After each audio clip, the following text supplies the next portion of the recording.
What up, Chicken Nuggets? Tyler here with Sports Cars Are Dope podcast, and today we want to talk about this viral post from the Lake Worth Sports Cards and Collectibles show where a promoter got really mad that people would be trading. By the way, joined by special guest Tyler Gilbert, my brother-in-law is here. Ain't no party like a double Tyler party. That's true. You know what I mean? Squared. Squared. Tyler squared. T squared, baby. Couple of squares. I think I usually do an intro here, and then we'll get started. Here we go now.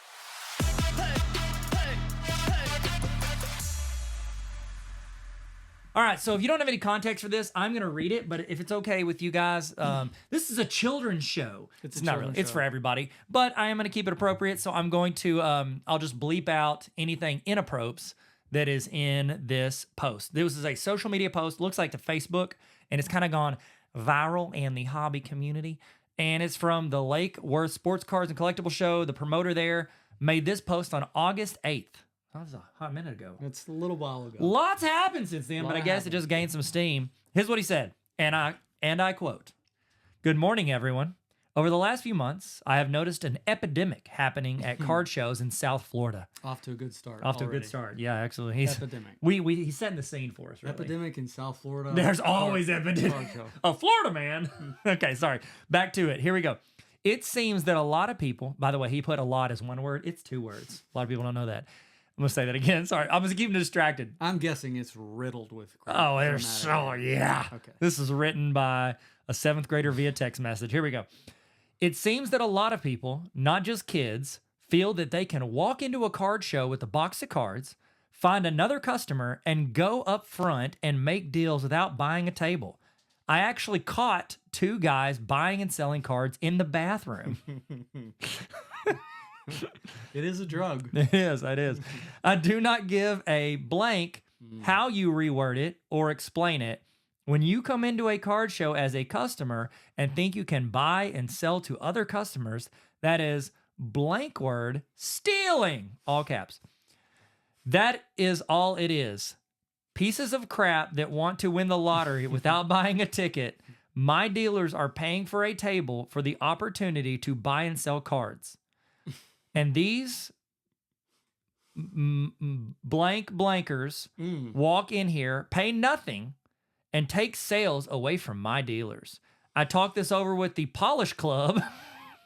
That's good. And my security, and we decided that if we catch any customer dealing with another customer in any way, we will throw both of them out. If they do it again, they will be banned. The problem is that I cannot spend all day watching them, but my security can. The inmates do not run the prison. I do. I will protect my dealers no matter what. We will have signs up at my next show. I'm sorry, people, but this needs to stop. End of post. Yeah. So, Tyler, what are your thoughts, my guy? What are you thinking about this? How's that hit you right off the bat? Off the bat, where are we running? First, my thought is this guy's serious. This guy means business like a tie on the floor. He's got a security team. He's got a security, and he doesn't have time. He's got his own. He didn't have time to handle this. That's why he's got the security team he pays for. So you better watch your P's and Q's when you talk about this guy. all the letters of the alphabet. This guy, he likes them. So right off the bat, I think it's a hobby. Yeah, and people are going to. It's a business to some. It's a business to some. Yeah, it's a hobby to most. To most, yep. So maybe don't stomp all over the hobby if it's your business. You got what he has to do. What this guy has to do. If he has such a big problem with this, he's got to find a solution to this problem. He can't make it about other. But people. He thinks he found it. He thinks my solution is I will hire security to kick you out and reduce customers for my dealers. Yeah. And that's how I'm going to solve this problem. Another idea, quick idea. Oh, yeah? Set up a booth in the bathroom is my second thought. Have tables in the bathroom you can rent for a lower price. Double tables. The seats are already there. You ain't going to bring in chairs. Seats already there. Seats there. Step into the stall. Let's do business, my boy. Slide a Gary Payton under the. Well, that's pretty crappy. Sorry, I sincerely apologize for that. Okay, so here kind of some like off. What do you think so far? Well, I've got thoughts. So I want to throw this out there first. I've got some pros and cons written down. Okay. So the pro of taking this stance, and again, I don't know this dude's name. All I know is August 8th and the Lake Worth Sports Cards and Collectibles show. The pro of doing this is it from perception, you would think on a basic level, it protects the dealers who paid for tables. All right. So they essentially don't, like the people coming in with cards to sell them, take them to the dealers because that's the only person they can sell them to. And that's the only person they can give money to and or make trades with are the people that paid for a table. The cons. Okay, that was it. That's the whole list of pros. I'm done. All out with one. All right. I can understand that. Yeah, I can understand. I get that too. I get that too. And I want to give. Actually, I'm going to roll into this because I actually give this thought whenever because that's the thing. You go to a show, and I call it the sit down tax. If you're sitting at a table and you had paid for a table, usually smaller shows is anywhere from usually $50 to $300 is like I've seen for like small to medium to almost large shows, like $300 for a table for the weekend. Bigger shows like Fanatics Fest is like $3,000 for a table, but they get higher as those. But Fanatics Fest is one of the top 2 biggest shows in the world. So you're looking anywhere from $50 to $3,000. Okay, most of them 300 or less.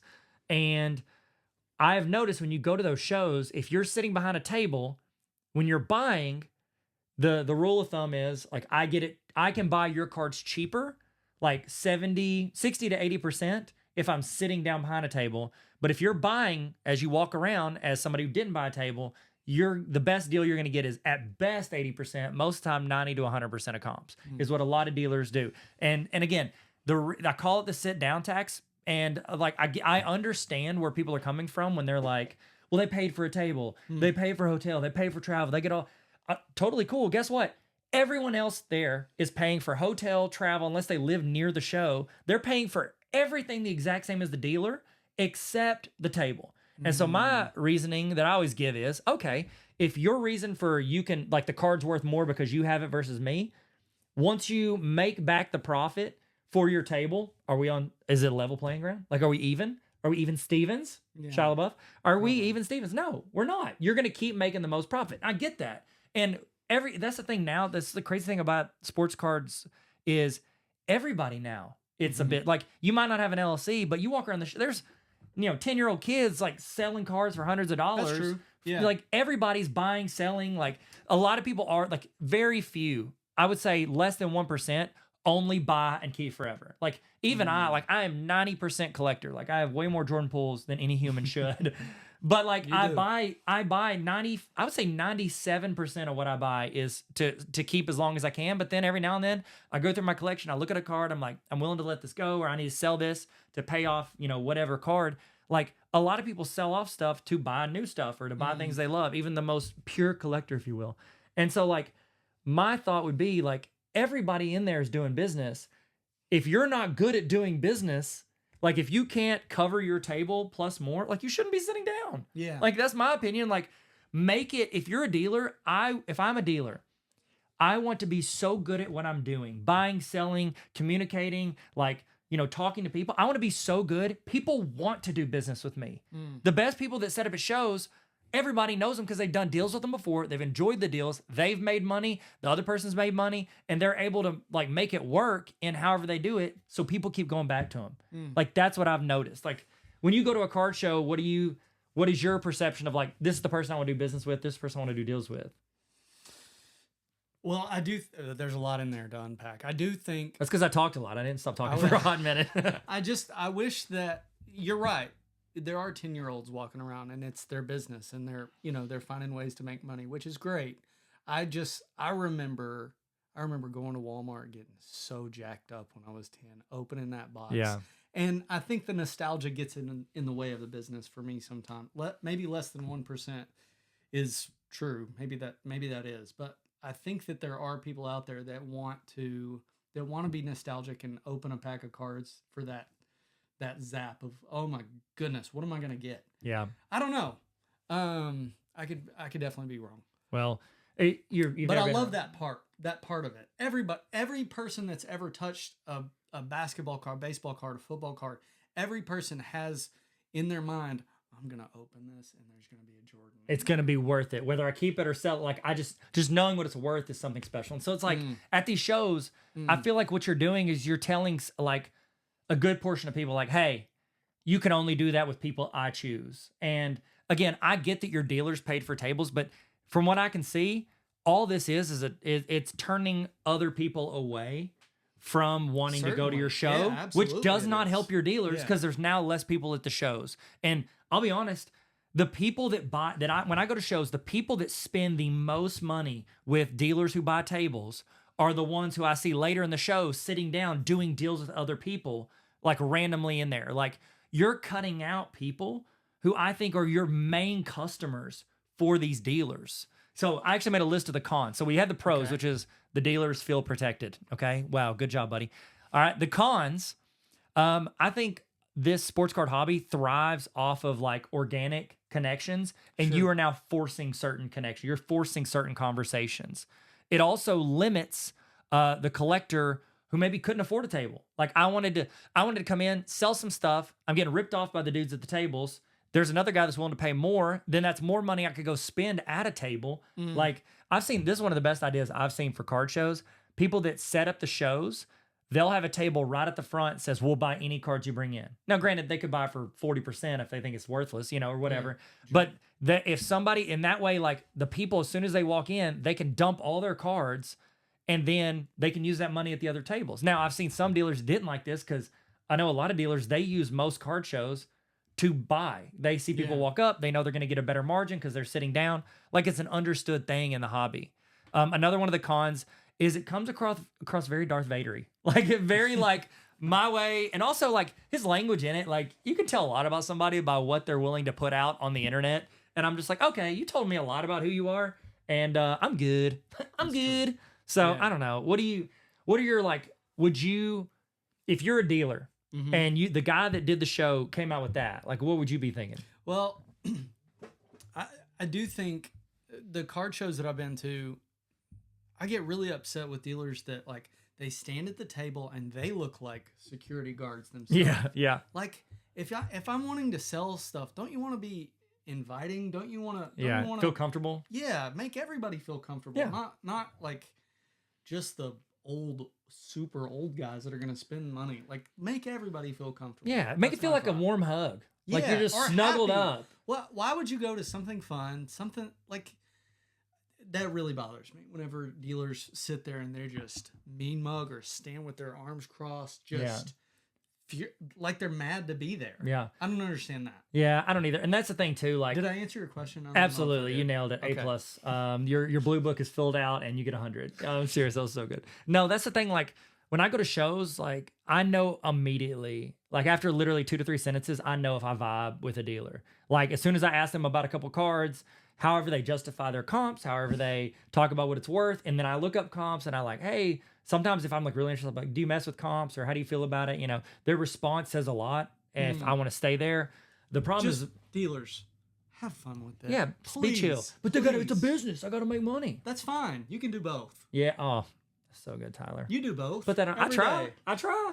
Yeah. I try to catch the vibes. I try to get the vibes. So here's how I think. Like I thought of some different ways this connects. Like what are some other avenues that this relates to? To me, it reminds me of like. Do you remember when like LimeWire came out? Like Napster, LimeWire, Ares Galaxy. Does my wife and your sister remember? Yeah. LimeWire? Yes. Yeah. My sister got sued by LimeWire. Fun fact: my sister got sued by LimeWire for like $500,000 because. I told her, I was like, hey, when she got to college, I was a senior, she was a freshman. I was like, hey, you download this and you can download any shows and songs you want.